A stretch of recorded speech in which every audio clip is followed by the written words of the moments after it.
നോക്കുന്ന ആളിൻ്റെ വ്യൂ പെട്ടെന്ന് വീഴുന്ന പോയിന്റുകളാണ് നിങ്ങൾ ഈ കാണുന്ന റൂൾ ഓഫ് തേർഡിലെ ഈ മൂലകൾ കണ്ടോ, ഈ പോയിന്റുകളെല്ലാം. മറ്റൊരു എക്സാമ്പിൾ നിങ്ങൾക്ക് കാണിച്ചു തരാനുള്ളത് നമ്മുടെ മിസ്റ്റർ ബീസ്റ്റ്, എല്ലാവർക്കും അറിയാവുന്നതാണ്.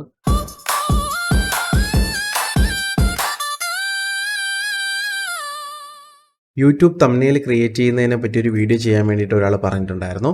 അപ്പം നമുക്ക് യൂട്യൂബ് തംബ്നെയിൽ എങ്ങനെ ക്രിയേറ്റ് ചെയ്യാമെന്ന് നോക്കാം. എനിക്കറിയാവുന്ന രീതിയിൽ എങ്ങനെയാണ് ഒരു യൂട്യൂബ് തംബ്നെയിൽ ക്രിയേറ്റ് ചെയ്യേണ്ടത്, എന്തൊക്കെ ശ്രദ്ധിക്കണം എന്നുള്ളത് ഞാൻ പറഞ്ഞുതരാം. ഞാനിവിടെ ഒരു ബിൽഡിങ്ങിൻ്റെ ഫോട്ടോ എടുത്തിട്ടുണ്ട്. ഇനി നമ്മൾ Ctrl+N പ്രസ് ചെയ്തിട്ട് ന്യൂ ഡോക്യുമെൻറ്റ് ക്രിയേറ്റ് ചെയ്യുക. അതിനായിട്ട് ഈ വിൻഡോയിൽ വന്നിട്ട് ഇവിടെ ഫിലിം ആൻഡ് വീഡിയോ എന്നൊരു ഓപ്ഷൻ കാണാം, അവിടെ ക്ലിക്ക് ചെയ്യുക. ക്ലിക്ക് ചെയ്ത് കഴിഞ്ഞാൽ ആദ്യം തന്നെ നിങ്ങൾക്ക് 1920x1080 എന്നുള്ള റെസൊല്യൂഷനുള്ള ഒരു ക്യാൻവാസ് കാണാം, അതിൽ ക്ലിക്ക് ചെയ്യുക. ക്ലിക്ക് ചെയ്ത് റൈറ്റ് സൈഡിൽ വന്നു കഴിഞ്ഞാൽ ഓട്ടോമാറ്റിക് എല്ലാം സെറ്റ് ആയിരിക്കും. ഇതിൽ നിങ്ങൾ ഈ റെസൊല്യൂഷൻ മാത്രം ഒന്ന് 300 ആക്കി കൊടുക്കുക. 72 മതിയാവും, പക്ഷേ നിങ്ങൾക്ക് 300 ആയി കഴിഞ്ഞാൽ എഡിറ്റിംഗ് ചെയ്യുമ്പോൾ കുറച്ച് ഇൻറ്റേർണൽ എഡിറ്റിങ്ങിന് കുറച്ചുകൂടി ക്വാളിറ്റി ഫീൽ ചെയ്യും കേട്ടോ. അല്ലെങ്കിൽ നിങ്ങൾക്ക് ചെയ്യുന്ന സമയത്ത് ഒരു ബുദ്ധിമുട്ട് തോന്നും ക്വാളിറ്റിയിൽ. ഇനി ഇവിടെ ബാക്ക്ഗ്രൗണ്ട് പിന്നീട് നിങ്ങൾക്ക് മാറ്റാവുന്നേ ഉള്ളൂ, എന്നാലും ഞാൻ ഇപ്പോഴേ തന്നെ മാറ്റുവാണ്. മാറ്റിയിട്ട് നിങ്ങൾ ബ്ലാക്ക് ആക്കുക കേട്ടോ. കാരണം നമ്മൾ വൈറ്റ് ഇട്ട് എഡിറ്റ് ചെയ്ത് കഴിഞ്ഞാൽ നമ്മൾ എഡിറ്റിംഗ് തുടങ്ങുന്ന സമയത്ത് തന്നെ നമുക്കതൊരു ബാഡ് മൂഡ് തരും. അതായത് നമ്മൾ എത്ര ഇനി വെച്ച് ഓരോന്നായിട്ട് പണിഞ്ഞല്ലേ വരത്തുള്ളൂ. അപ്പോൾ ഫുൾ ഒരു ഇമേജ് ഇട്ട് ചെയ്യുവാണെങ്കിൽ കുഴപ്പമില്ല. ഞാനിവിടെ ഇപ്പം നിങ്ങൾ നോക്കിയാലേ ഒരു ഫുൾ ഇമേജ് ഇട്ട് ചെയ്യാൻ പോവുകയാണ്, അതുകൊണ്ട് കുഴപ്പമില്ല. പക്ഷേ തംബ്നെയിൽ കുറേ എലമെൻറ്റ്സ് ഒക്കെ ആഡ് ചെയ്ത് ചെയ്യുന്ന ആൾക്കാർക്കാണെങ്കിൽ വൈറ്റ് ഇട്ട് ചെയ്ത് കഴിഞ്ഞാൽ നിങ്ങൾക്ക് കുറച്ചൊരു ബാഡ് ഫീൽ ഉണ്ടാവും. കാരണം വൈറ്റിൽ കളറുകളൊന്നും എറിച്ച് നിൽക്കില്ല. ബ്ലാക്ക് ആണെന്നുണ്ടെങ്കിൽ കളറുകൾ നല്ല രീതിയിൽ പ്ലച്ചനെ എറിച്ച് നിൽക്കും. അപ്പോൾ എന്ത് പറ്റും, നമുക്കത് അറിയാൻ പറ്റും, നല്ല ഫീല് കിട്ടും എഡിറ്റ് ചെയ്യുന്ന ടൈമിൽ. മറ്റേതാണെങ്കിൽ നമ്മൾ എത്ര കളർ ചെയ്താലും എന്ത് ചെയ്താലും നമുക്കൊരു ഗുഡ് ഫീല് കിട്ടില്ല. അതുകൊണ്ട് ബ്ലാക്ക് ഇട്ട് ചെയ്ത് കഴിഞ്ഞാൽ കുറച്ചുകൂടി ബെറ്റർ ആയിരിക്കും കേട്ടോ. ഇത് പിന്നീട് വേണമെങ്കിൽ ബ്ലാക്ക് നിങ്ങൾക്ക് അവിടെ ആക്കാവുന്നേ ഉള്ളൂ. ഞാനിപ്പോൾ തന്നെ ഇത് ആക്കിയെന്നേ ഉള്ളൂ കേട്ടോ. വേറെ ഒന്നും ഇനി ചേഞ്ച് ചെയ്യേണ്ട, ജസ്റ്റ് ക്രിയേറ്റ് ചെയ്യുക. റൂളറിൻ്റെ ഈ ഒരു ലൈൻസ് കളയാനായിട്ട് അതിൽ ക്ലിക്ക് ചെയ്തിട്ട് ഇവിടെ ക്ലിക്ക് ചെയ്ത് ക്ലിയർ ഗൈഡ്സ് എന്നുള്ളത് ക്ലിക്ക് ചെയ്താൽ മതി, അതങ്ങ് പൊക്കോളും. ഇനി നമ്മൾ നേരത്തെ എടുത്തു വെച്ചിട്ടുള്ള ഇമേജ് ഇവിടെ നിന്നും വലിച്ച് പതുക്കെ കൊണ്ടുവന്ന് നമ്മുടെ ഈ ഒരു ക്യാൻവാസിലോട്ട് ഇടുവാണ്. ഇനി നമുക്കിതിൻ്റെ ഒരു അലൈൻമെൻ്റ് ഒന്ന് അഡ്ജസ്റ്റ് ചെയ്യാം കേട്ടോ ആദ്യം. ഇനി നമ്മൾ എന്താ ചെയ്യേണ്ടത്, സിമ്പിളായിട്ട് നമുക്കറിയാം, ഇത് വലിച്ച് ഇങ്ങോട്ടും അടുപ്പിക്കുക. അതൊരിക്കലും നിങ്ങൾ ഇങ്ങനെ വലിച്ച് വലുതാക്കരുത്. ഇമേജിൻ്റെ ഒരു ഫീലും പോവും. അതുപോലെ തന്നെ നമ്മൾ കാണുന്ന ആൾക്കാർക്ക് അതൊരു ബാഡ് ഇമ്പ്രഷൻ ഉണ്ടാകും. ഒരിക്കലും അങ്ങനെ ചെയ്യരുത് കേട്ടോ. പലപ്പോഴും ഞാനും ഒക്കെ ഇങ്ങനെ ചെയ്തിട്ടുണ്ട്, പക്ഷെ അങ്ങനെ ചെയ്യരുത്. നിങ്ങൾ ചെയ്യേണ്ടത് എങ്ങനെയാണെന്ന് വെച്ച് കഴിഞ്ഞാൽ, ഇതിങ്ങനെ ഇരിക്കുന്ന ഇമേജ് ആണെങ്കിൽ നിങ്ങൾ കറക്റ്റിന് തന്നെ വലിക്കുക. അതിൻ്റെ ആ ഒരു പൊസിഷനോ ഒന്നും സ്ട്രെച്ച് ആവാതെ ഇങ്ങനെ തന്നെ വലിച്ച് വലുതാക്കിയിട്ട് അങ്ങ് വയ്ക്കുക.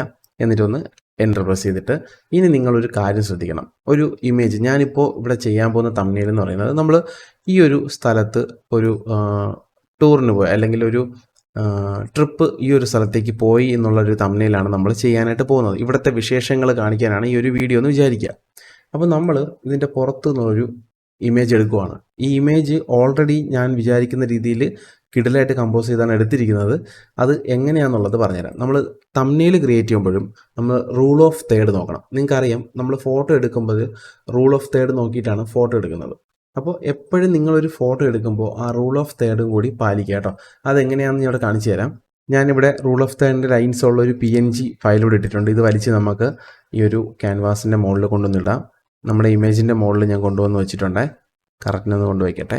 ഓക്കെ, ഞാൻ അവിടെ കൊണ്ടുവച്ചിട്ടുണ്ട്. ഇപ്പം നിങ്ങൾക്ക് കാണുമ്പോൾ ഞാൻ സൂം ചെയ്ത് വെച്ച് തരാം.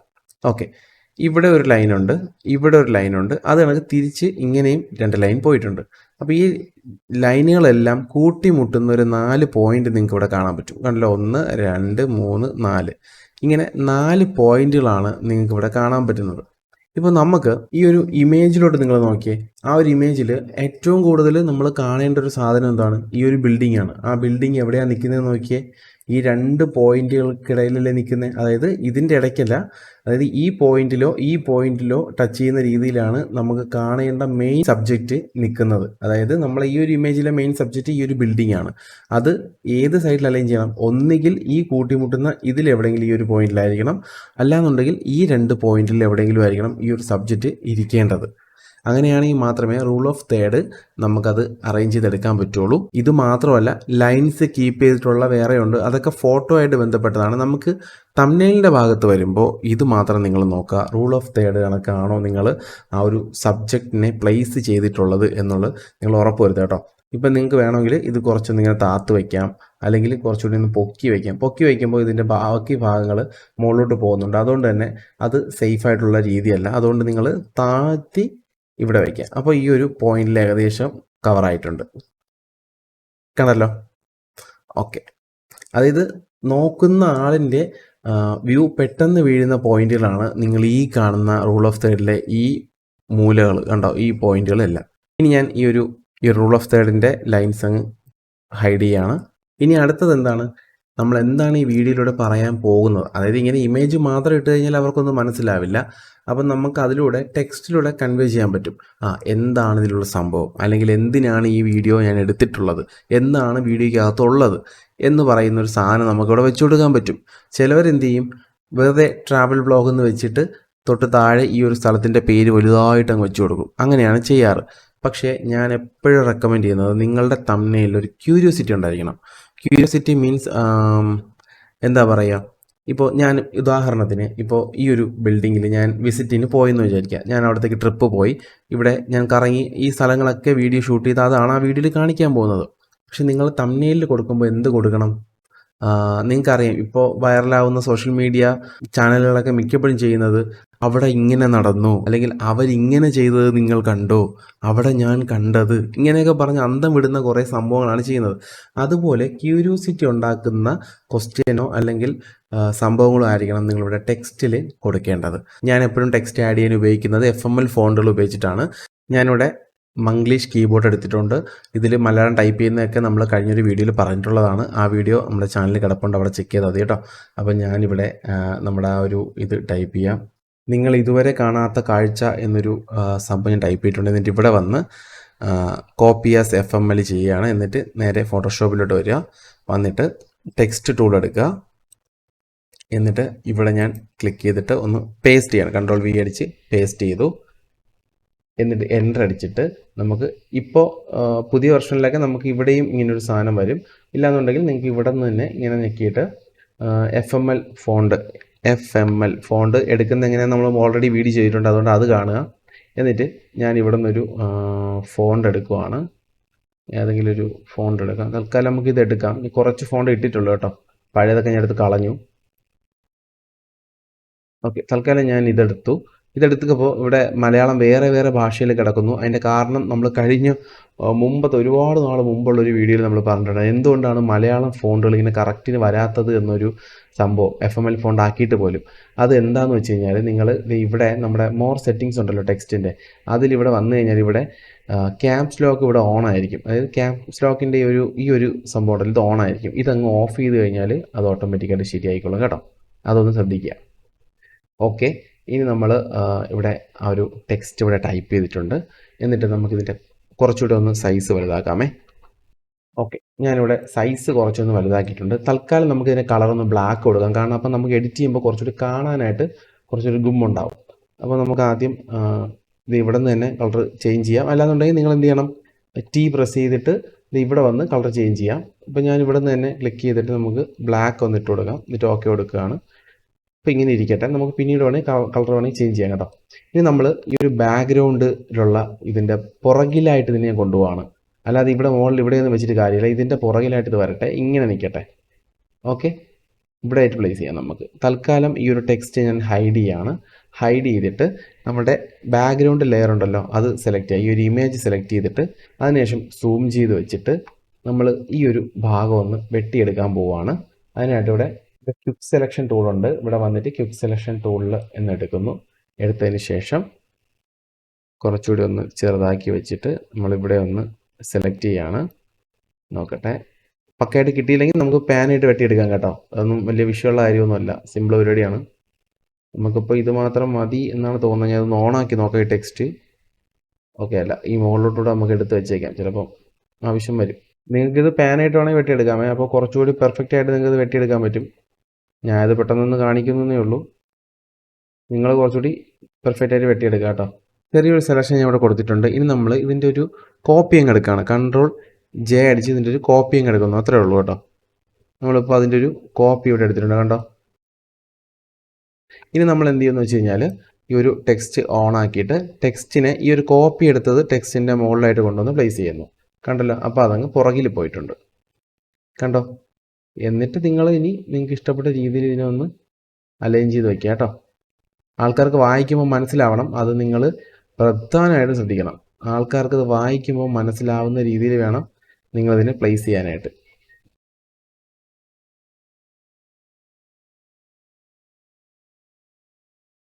ഞാൻ ഇതിനെ 2 ആക്കിയിട്ടുണ്ട്. നമുക്ക് ഒന്നുകൂടി ഒന്ന് ടെക്സ്റ്റ് അലൈൻ ചെയ്ത് നോക്കാം. ഞാൻ 2 ആക്കിയിട്ട് നമുക്ക് ഇവിടെ ഒന്ന് കുറച്ചുകൂടി ഇതിനെ വലുതാക്കാം കേട്ടോ. കുറച്ചുകൂടി വലുതാക്കി വെച്ചിട്ട് നമുക്കിത് ചെയ്ത് നോക്കാം. ഞാൻ ഇവിടെ വലുതാക്കി വെച്ചിട്ടുണ്ട്. എന്നിട്ട് ഇതിനെ കുറച്ചുകൂടി ഇങ്ങനെ വെച്ചിട്ട് ഇപ്പോൾ കുറച്ചുകൂടി ബെറ്റർ ആയി കേട്ടോ. മറ്റേനേക്കാൾ ഇതാണ് 2 ലൈനാണ് എപ്പോഴും നല്ലത്. നിങ്ങളിങ്ങനെ ചെയ്തു നോക്കാം കേട്ടോ. നിങ്ങൾക്കും ഇതിൽ എന്തെങ്കിലുമൊക്കെ സജഷൻസ് ഓൾറെഡി വന്നുകൊണ്ടിരിക്കും ഇങ്ങനെ. അപ്പോൾ നിങ്ങൾ നിങ്ങളുടെ ടെക്സ്റ്റ് ഇങ്ങനെ നോക്കി ഒരേ കണക്ക് ചെയ്ത് പയ്യെ പണിഞ്ഞെടുക്കുക എന്നുള്ളതാണ് ഇതിൻ്റെ ഒരു പ്രധാന ഘടകം. നിങ്ങൾ ഇതുവരെ കാണാത്ത കാഴ്ച. ഓക്കെ, ഇങ്ങനെ ഒരു ടെക്സ്റ്റ് വെച്ചു. ഇപ്പം തന്നെ ആ ഒരു തംബ്നെയിലിന് ചെറിയൊരു ഭംഗിയൊക്കെ കിട്ടിയിട്ടുണ്ടല്ലേ. കുറച്ച് ഭംഗിയൊക്കെ കിട്ടിയിട്ടുണ്ട്.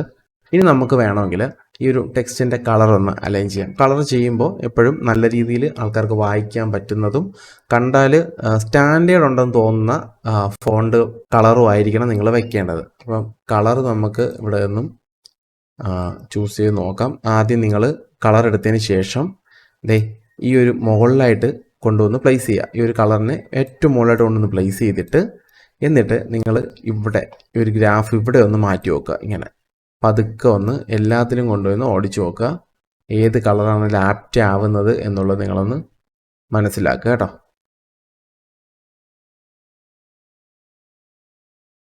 എപ്പോഴും ഈ മഞ്ഞയുടെ ഉപയോഗം എന്ന് പറയുമോ, കുറച്ച് ഡാർക്കായിട്ടുള്ള ബാക്ക്ഗ്രൗണ്ടിലോ അല്ലെങ്കിൽ ഡാർക്കായിട്ടുള്ള സ്ട്രോക്ക് കളർ എന്തെങ്കിലും കൊടുത്തു കഴിഞ്ഞാൽ മഞ്ഞ ഭയങ്കരമായിട്ട് ഹൈലൈറ്റ് ചെയ്ത് നിൽക്കും. അതാണ് ഈ ഒരു മഞ്ഞയുടെ ഒരു പ്രത്യേകത കേട്ടോ. അപ്പം ഞാനിവിടെ ഒരു മഞ്ഞ തന്നെ ഇട്ടു. എന്നിട്ട് ഇതും നമുക്ക് വേണമെങ്കിൽ മഞ്ഞ തന്നെ കൊടുത്ത് നോക്കാം. ഇനി നമുക്കിതിലൊരു സ്ട്രോക്ക് കൂടെ കൊടുത്തു നോക്കാം. സ്ട്രോക്ക് കൊടുക്കാനായിട്ട് ഇവിടെ ലെയറിൽ വന്നിട്ട് ഇവിടെ ഡബിൾ ക്ലിക്ക് ചെയ്താൽ മതി. അപ്പോഴത്തേക്കും ഈ ഒരു വിൻഡോ ഓപ്പൺ ആയി വരും. ലെയർ സ്റ്റൈലിൻ്റെ വിൻഡോ.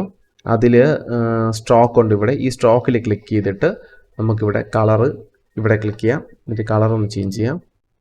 ഞാൻ ഇവിടെ ബ്ലാക്ക് കൊടുക്കുകയാണ്. ബ്ലാക്ക് കൊടുത്തിട്ട് ഇവിടെ സൈസ് നിങ്ങൾക്ക് നോക്കിയിട്ട് ചെയ്യാം കേട്ടോ. സൈസ് ഒരുപാട് നോക്കി ചെയ്യണം. വൃത്തികേടായി പോകരുത് ഒരിക്കലും. ഓക്കെ, പിന്നൊരു കാര്യമുണ്ട്. ഈ സ്ട്രോക്ക് കൊടുത്തിട്ട് നിങ്ങൾക്ക് ഫീൽ കിട്ടുന്നില്ല, എന്നാൽ ബാക്കിലൊരു ബ്ലാക്ക് വരണം എന്ന് ഉറപ്പാണെങ്കിൽ നിങ്ങൾ എന്ത് ചെയ്യണം, ഈ സ്ട്രോക്ക് ഓഫ് ചെയ്തിട്ട് നമുക്ക് വേറൊരു സംഭവമുണ്ട്. ഈ ഔട്ടർ ഗ്ലോ എന്ന് പറഞ്ഞ സാധനമുണ്ട്. ഇത് ക്ലിക്ക് ചെയ്യാം.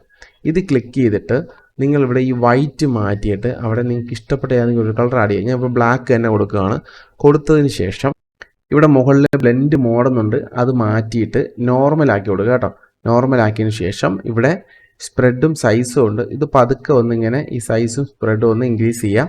എന്നിട്ട് സ്പ്രെഡ് നോക്കുക, നോക്കിയിട്ട് അഡ്ജസ്റ്റ് ചെയ്താൽ മതി. അപ്പോൾ കുറച്ചുകൂടി നല്ല ഫീൽ എടുക്കും കേട്ടോ. സ്റ്റോക്കായിട്ടിരിക്കാതെ ഒരു പുകമയം കണക്കത്തൊരു ബാക്കിൽ നിന്നൊരു ഹൈലൈറ്റ്, അതായത് ഒരു ഗ്ലോ വരുന്നൊരു എഫക്റ്റ് ഉണ്ട് കേട്ടോ. ഇനി നമുക്ക് ഈ കളർ ഒന്ന് ചേഞ്ച് ചെയ്ത് നോക്കാം. നമുക്ക് ഈ ഒരു നീല എടുത്താലോ. നീല എടുത്തിട്ട് കുറച്ച് ഡാർക്ക് എന്ന് കൊടുത്തു നോക്കാം. അത് വലിയതില്ല. ഗ്രീൻ കൊടുത്തു നോക്കാം. അങ്ങനെ നിങ്ങൾക്ക് ഇഷ്ടപ്പെട്ട കളറെല്ലാം ഒന്ന് കൊടുത്തു നോക്കാം കേട്ടോ. കൊടുത്തു നോക്കിയിട്ട് ഏതാണ് ബെറ്റർ ആവുന്നത് അത് തന്നെ ചൂസ് ചെയ്യുക. നമുക്കിവിടെ ഒരു ബ്ലാക്ക് ഞാൻ ഇവിടെ ഇട്ടു. ബ്ലാക്ക് മതിയെന്ന് തോന്നുന്നു. ഓക്കെ കൊടുക്കുന്നു. ഇനി മറ്റേതിലും അതുപോലെ നമ്മൾ ആ ഒരു ലെയർ സെലക്ട് ചെയ്യുന്നു. ഡബിൾ ക്ലിക്ക് ചെയ്യുന്നു. ക്ലിക്ക് ചെയ്ത ശേഷം നമ്മൾ ജസ്റ്റ് ഒന്ന് ഗ്ലോയിൽ ഞെക്കിയാൽ മതി. തൊട്ട് മുമ്പ് ചെയ്ത അതേ എഫക്റ്റ് അവിടെ അങ്ങ് വീഴും കേട്ടോ. ഔട്ടർ ഗ്ലോയിൽ ഞെക്കിയ ഉടനെ. ഓക്കെ, ഞാൻ ഇങ്ങനെയാണ് ചെയ്തത്. അപ്പോൾ നിങ്ങൾ ഇതൊന്ന് നോക്കുക, ഡീറ്റെയിൽ ആയിട്ട് നോക്കുക. നിങ്ങൾ ഇതുവരെ കാണാത്ത കാഴ്ച ഇതാണ് മെയിനായിട്ടുള്ളത്. നമ്മൾ ഇതിനകത്ത് ചെറുതാക്കി വെച്ചാലും ഇത് വായിക്കാൻ പറ്റും. പിന്നെ നിങ്ങളൊരു കാര്യം ചെയ്യാം, എപ്പോഴും ശ്രദ്ധിക്കേണ്ടത്, ഞാനിപ്പോൾ ഈ ഒരു ടെക്സ്റ്റ് വച്ചു എന്നേ ഉള്ളൂ. നിങ്ങൾ ഫോണ്ട് വയ്ക്കുമ്പോൾ ഒരു കാര്യം ശ്രദ്ധിക്കുക, ചെറുതാക്കി വെച്ചിട്ട് നോക്കുക. നമ്മളിപ്പോൾ ഇങ്ങനെ ചെറുതാക്കി ഒരുപാട് ചെറുതാക്കി വയ്ക്കുക, ഇത് വായിക്കാൻ പറ്റുന്നില്ല. കണ്ടല്ലോ, ആ ഒരു ഫോണ്ട് സ്റ്റൈലിൻ്റെ പ്രശ്നം അതാണ്. ഇത് വായിക്കാൻ പറ്റുന്നില്ല. അതേസമയം ഇങ്ങനെ ഇരിക്കുമ്പോൾ കുഴപ്പമില്ല. അപ്പം നിങ്ങൾ വെക്കുന്ന ഫോണ്ട് വായിക്കാൻ പറ്റുന്നതാണോ എന്നുള്ളത് നിങ്ങളൊന്ന് ഉറപ്പ് വരുത്തുക കേട്ടോ. നമുക്കിവിടെ ഫോണ്ട് ഒന്ന് മാറ്റി വെക്കാം. ക്ഷമിക്കണം, FML ഫോണ്ട് കുറച്ച് ഞാൻ എടുത്ത് ഇട്ടിട്ടില്ല. ഇതൊരു ബുദ്ധിമുട്ടാണ്. ഇപ്പോൾ നമ്മുടെ പുതിയ ഫോട്ടോഷോപ്പാണ്, അതുകൊണ്ട് തന്നെ FML ഫോണ്ട് ഒരുപാട് ഇട്ടിട്ടില്ല കേട്ടോ. FML എന്നടിച്ച് നോക്കാം, ഏതെങ്കിലും ഉണ്ടോ എന്ന് നോക്കട്ടെ. ഇതൊക്കെ ഉള്ളൂ കേട്ടോ. എൻ്റെ കയ്യിൽ വലിയ സെറ്റപ്പായിട്ടുള്ളതൊന്നുമില്ല. നമുക്ക് തൽക്കാലം ഇതിട്ട് നോക്കാം. ഇതുവരെ നിങ്ങൾ കാണാത്ത കാഴ്ച എന്നൊക്കെ പറഞ്ഞിട്ട് നിങ്ങൾക്ക് ഇഷ്ടപ്പെട്ട ഇങ്ങനെ ഫോണ്ടുകൾ വേറെ ഉണ്ടെങ്കിൽ എടുത്ത് വെക്കുക കേട്ടോ. FML. ഇനി വേറൊരു കാര്യം കൂടെ ചെയ്യാനുണ്ട്. നമുക്ക് ഈ ഒരു ഇമേജ് ഉണ്ടല്ലോ, ഈ ഒരു ഇമേജ് നോർമൽ ഇമേജ് ആണല്ലേ. അപ്പം നമുക്ക് ഇതിനകത്ത് വേറൊരു സംഭവം ചെയ്യാൻ പറ്റും. അതായത് നമ്മൾ ഈ മാർക്യൂ ടൂളിൽ വന്നു കഴിഞ്ഞാൽ ഇവിടെ എലിപ്റ്റിക്കൽ മാർക്യൂ ടൂൾ ഉണ്ട്, അതൊന്ന് സെലക്ട് ചെയ്യുക. അതായത് വട്ടം മാർക്യൂ ടൂൾ ഉണ്ടല്ലോ, റൗണ്ട്, അതെടുത്തുകൊണ്ട് വന്നിട്ട് നമ്മൾ ഷിഫ്റ്റ് ഞെക്കി പിടിച്ച് ഒരു ചെറിയൊരു റൗണ്ട് ഇവിടെ വരയ്ക്കുക. വരച്ചിട്ട് Ctrl+Shift+N പ്രസ് ചെയ്യുക. എന്നിട്ടൊരു പുതിയൊരു ലെയർ ക്രിയേറ്റ് ചെയ്തിട്ടുണ്ട്. ഇനി നമ്മൾ റൈറ്റ് ബട്ടൺ ക്ലിക്ക് ചെയ്ത് സ്ട്രോക്ക് കൊടുക്കുകയാണ്. സ്ട്രോക്കിൽ ക്ലിക്ക് ചെയ്യുന്നു. എന്നിട്ട് നമ്മൾ റെഡ് എടുക്കുക. റെഡ്, നല്ല ലൈറ്റ് റെഡ് അങ്ങ് എടുക്കുക. റെഡ് എടുത്തിട്ടൊരു 30 പിക്സൽ കൊടുത്തിട്ട് നമ്മൾ വിത്ത് ഒരു 30 പിക്സൽ കൊടുത്ത് ഓക്കെ കൊടുക്കുക. കൂടിപ്പോയെന്ന് തോന്നുവാണെങ്കിൽ നമുക്ക് കുറയ്ക്കുക. ഇത് ഇത്തിരി കൂടിപ്പോയി കേട്ടോ. ഞാൻ ബാക്ക് എടുക്കുവാണ്. ബാക്ക് എടുത്തിട്ട് ഒന്നുകൂടി സ്ട്രോക്ക് കൊടുത്തിട്ട് നമുക്കൊരു 20 കൊടുത്തു നോക്കാം. ഓക്കെ, ഫൈൻ, 20 കിടക്കട്ടെ. ഇനി Ctrl+D അടിച്ച സെലക്ഷൻ കളഞ്ഞിട്ട് നിങ്ങൾ ഇതിന് എന്ത് ചെയ്യണമെന്നറിയോ, ഇവിടെ എവിടെയെങ്കിലും കുറച്ചൊന്ന് ഹൈലൈറ്റ് ആയിട്ടുള്ളൊരു ഏരിയ ഉണ്ടല്ലോ, അവിടെ കൊണ്ടുവയ്ക്കുക. ഇത് ഇവിടെയോ എവിടെയെങ്കിലും കൊണ്ടുവന്ന് ഇങ്ങനെ വട്ടമിട്ട് വയ്ക്കുക. അല്ലെങ്കിൽ ഇത് ഇവിടെ നമുക്ക് ഇവിടെ വയ്ക്കാം അല്ലേ. ഓക്കെ, ഈ ഒരു സൈഡിൽ തന്നെ കൊടുക്കുക. ഇങ്ങനെ ഒരു വട്ടം ഇട്ടിട്ട് എൻ്റർ കൊടുക്കുക. ഓക്കെ, ഇനി നമ്മൾ എന്ത് ചെയ്യണം, ആരോ മാർക്ക് എടുത്തുകൊണ്ട് വരണം. ഒരു സെക്കൻഡേ, ഞാനൊരു ആരോ മാർക്ക് എടുത്തുകൊണ്ട് വരട്ടെ. ഓക്കെ, ഞാൻ ഇവിടെ ഒരു ആരോ മാർക്ക് കൊണ്ടുവന്നിട്ടുണ്ട്. നമുക്കിത് ഒന്ന് തിരിച്ചിട്ട് നമുക്കിതിനെ ഈ ഒരു സൈഡിൽ നിന്ന് പിടിച്ച് ഇങ്ങനെ കളയാം. ഇപ്പോൾ തിരിഞ്ഞു വരും കേട്ടോ. തിരിഞ്ഞു വന്നിട്ടുണ്ട്. ഇനി നമുക്കിതിനെ എടുത്തത് ഇങ്ങനെ കൊണ്ടുവച്ചിട്ട് ഇങ്ങനെ ഒരു ആരോ മാർക്ക് കൂടെ കൊടുത്ത് ഇവിടെ ഇട്ടേക്കാം.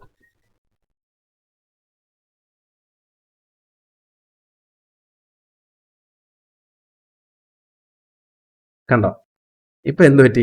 ഇതൊരു എന്തോ നമ്മൾ കൊടുത്ത ടൈറ്റിലിന് ഭയങ്കര ആപ്റ്റായിട്ടുള്ളൊരു സംഭവം നമ്മൾ ചെയ്തു. നിങ്ങൾ ഇതുവരെ കാണാത്ത കാഴ്ച. അതായത് ഇപ്പം എല്ലാവരും എന്ത് ചെയ്യുന്നു, ഇത് CTR കൂട്ടും. CTR മീൻസ് എന്താ? ക്ലിക്ക് ത്രൂ റേറ്റ് കൂടും. അതായത് തംബ്നെയിൽ കണ്ടിട്ടാണ് കൂടുതലും വ്യൂവേഴ്സ് അകത്തോട്ട് വരുന്നത്. അപ്പോൾ ഈ ഒരു സംഭവം കിടക്കുന്നതുകൊണ്ട് തന്നെ നമ്മളിത് ആൾക്കാർ ഈ ഒരു വീഡിയോയിൽ ക്ലിക്ക് ചെയ്ത് കയറി വരാനായിട്ട് സാധ്യത കൂടും. കാരണം അതെന്താടാ നമ്മൾ കാണാത്തൊരു സംഭവം എന്നും പറഞ്ഞ് ഇവിടെ റൗണ്ട് ഇട്ടിരിക്കുന്നുണ്ടോ, ഈ ഒരു റൗണ്ട് വിട്ടിട്ട് ഈ ആരോ മാർക്കും കൊടുത്ത സ്ഥിതിക്ക് ആൾക്കാർ അവിടെ എന്തോ ഉണ്ട് സംഭവം നമ്മൾ കാണാത്തത് എന്നും പറഞ്ഞ് ഇങ്ങനെ അങ്ങ് ചാടിക്കയറി ചെല്ലും. അത് ഉറപ്പുള്ള കാര്യമാണ്. അതുപോലെ തന്നെ നമ്മൾ ശ്രദ്ധിക്കേണ്ട മറ്റൊരു കാര്യമുണ്ട്. ഈ ഇമേജ് ചൂസ് ചെയ്യുന്ന സമയത്ത്, ഞാനിപ്പോൾ ഈ ഒരു ഇമേജ് എടുത്തു എന്നേ ഉള്ളൂ. നിങ്ങൾ ഇമേജ് ചൂസ് ചെയ്യുന്ന സമയത്ത് ഞാൻ ഈ ടെക്സ്റ്റുകളൊക്കെ ഒന്ന് ഹൈഡ് ചെയ്തോട്ടെ, കാണിച്ചു തരാം. ഓക്കെ, നിങ്ങൾ ഇമേജ് ചൂസ് ചെയ്യുന്ന സമയത്ത് ഇങ്ങനെ വൈഡ് ആംഗിളിൽ ഇമേജ് എടുക്കുമ്പോൾ നിങ്ങളുടെ സബ്ജക്റ്റ്, നിങ്ങൾ എന്തിനെയാണോ കാണിക്കാൻ ഉദ്ദേശിക്കുന്നത് അത് മാക്സിമം ഒന്ന് ഹൈലൈറ്റ് ചെയ്യുക. അതായത് ഇപ്പം ഈ ഒരു ഇമേജിൽ ഇതൊരു വൈഡ് ഇമേജാണ്. നമ്മൾ തംബ്നെയിലിന് വേണ്ടി എടുക്കുന്ന സമയത്ത് നിങ്ങൾ അതിനെ മാക്സിമം വലുതാക്കിയിട്ട് ഇങ്ങനെ പ്ലേസ് ചെയ്യുക. അതായത് മാക്സിമം ഇതായിരിക്കണം ഹൈലൈറ്റ്. സ്ക്രീനിൽ ഏറ്റവും കൂടുതൽ നിറഞ്ഞിരിക്കേണ്ടത് നമ്മുടെ സബ്ജക്റ്റും അതുപോലെ തന്നെ ടെക്സ്റ്റുമാണ്. മനസ്സിലായല്ലോ? ടെക്സ്റ്റ് വാലാകോല കിടക്കരുത്, ഒരു സൈഡിൽ വേണം ഒതുങ്ങി നേരത്തെ കാണിച്ച പോലെ ഇരിക്കാനായിട്ട്. ഇതുപോലെയൊക്കെ ഇങ്ങനെ വലുതായിട്ട് വരണം കേട്ടോ. വലുതായിട്ട് വന്നിട്ട് നമ്മൾ നേരത്തെ ചെയ്ത പോലെ ഒരു റൗണ്ട് എവിടെയെങ്കിലും എടുത്ത് ഏതെങ്കിലും ഒരു സ്ഥലത്തെടുത്ത് ഇത് കണക്കൊരു റൗണ്ട് കൂടെ വെച്ച് കൊടുക്കുക. ഇങ്ങനെ റൗണ്ടും കൊടുത്ത് അതുപോലെ തന്നെ ഒരു ആരോ മാർക്ക് കൂടി ഇതിങ്ങനെ കൊടുത്തിട്ട് നമ്മൾ ആ ടെക്സ്റ്റും കൂടി എനേബിൾ ചെയ്ത് വെച്ച് കൊടുക്കുക. കണ്ടോ ഇങ്ങനെ. അപ്പോൾ ഈ ആൾക്കാരുടെ ശ്രദ്ധ എവിടെ വരും? ഈ ഒരു ടെക്സ്റ്റിലും ഈ ഒരു ഭാഗത്ത് മാത്രം വരും. അതായത് ഇതെന്താണ് സംഭവം എന്ന് കാണാനായിട്ട് ഇങ്ങനെ അങ്ങ് വെച്ച് കൊടുത്താൽ മതി. കണ്ടോ, ഇങ്ങനെ അങ്ങ് വെച്ച് കൊടുക്കുക. അപ്പം ഞാൻ പറഞ്ഞതിൻ്റെ കാരണം എന്ന് വെച്ചാൽ നിങ്ങൾ ഇമേജ് ഇങ്ങനെ ഇത്രയും വലുതാക്കി വയ്ക്കുക. മനസ്സിലായോ? ഇപ്പം ആ ഒരു ഇമേജിന് മൊത്തത്തിൽ വേറെ വ്യത്യാസം വന്നു. ഞാൻ ഇവിടുത്തെ സംഭവം ചെയ്തിട്ടില്ല. നിങ്ങൾ ചെയ്യുമ്പോൾ ഈ ഇമേജ് ഇത്രയും വലുതാക്കി ഇങ്ങനെ വെക്കാണ്ട് മാക്സിമം ശ്രമിക്കുക. മനസ്സിലായല്ലോ? കുറേ കാര്യങ്ങൾ ഇതിനകത്ത് പറഞ്ഞു. ഞാനൊരു സ്ക്രിപ്റ്റ് കണക്ക് ഇത് എഴുതാതെ ഞാൻ ചെയ്തിട്ടുള്ളത്. അതുകൊണ്ട് തന്നെ അങ്ങോട്ടും ഇങ്ങോട്ടും വാലാക്കൊല കുറേ ടൈം പോയിട്ടുണ്ടാവും. ക്ഷമിക്കുക.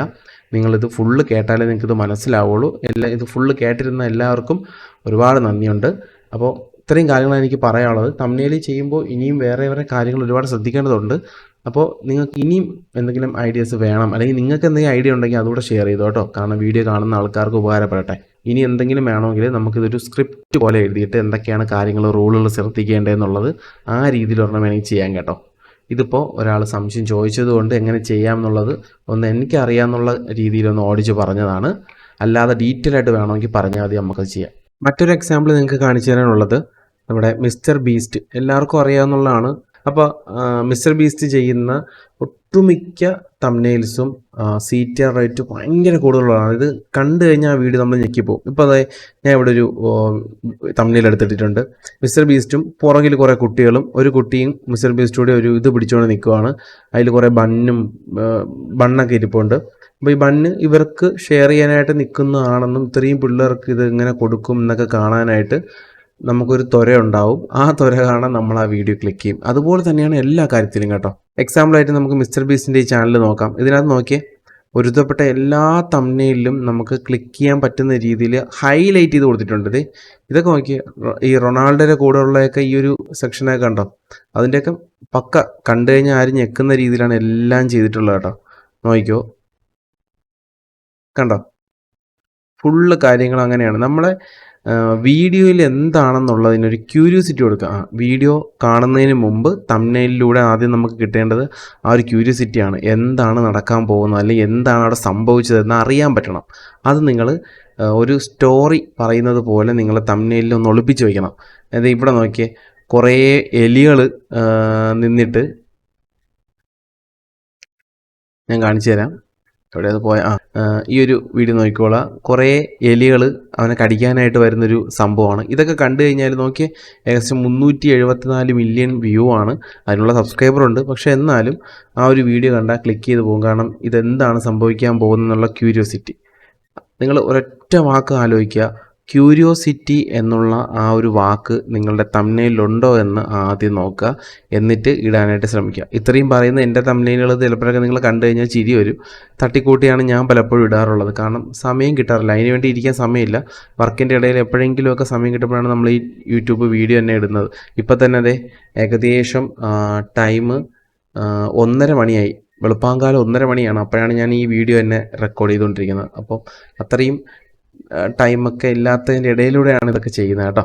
അപ്പോൾ എല്ലാവരുടെയും സപ്പോർട്ട് ഉണ്ടാവണം. അടുത്തൊരു വീഡിയോ കാണുന്നവരെ ബൈ.